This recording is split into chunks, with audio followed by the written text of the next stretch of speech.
This is going to be a really quick video on how to build a pond with shelves if your excavation keeps collapsing. If you don't already know me, my name is Kev, and the aim of my channel is to help people build and maintain a pond without spending a fortune.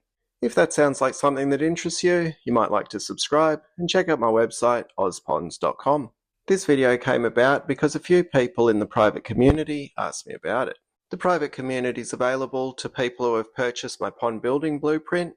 It's a place where we can share photos, videos, and ask questions.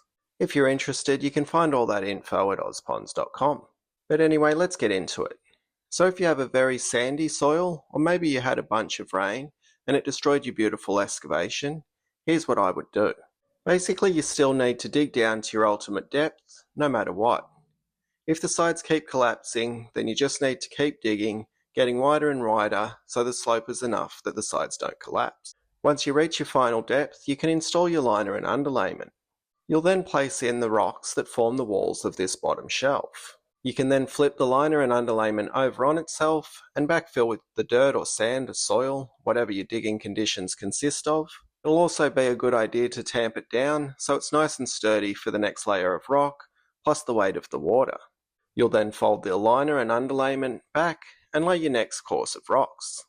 If groundwater is an issue, you might want to add your pebble now and fill the bottom of the pond with water. But if the groundwater is a major issue, you really need to put in some type of drainage system before you install the liner. And I've talked about that in another video, so I'm not going to go into that now. Anyway, once the second shelf of rock work is done, you repeat the process, flip the liner and underlayment, backfill, compact, same as before. You then just repeat this process for as many shelves as you need.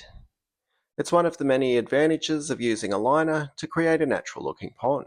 You can flip it and make modifications as you're constructing the pond.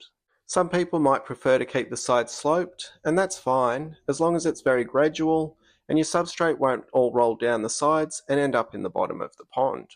That's how some of those sand bottom ponds that you see are created, and they look spectacular, but that's not something that I have first-hand experience with. Anyway, I hope this quick video was helpful. If it was, you might like to watch this video next. Thanks for watching. See ya.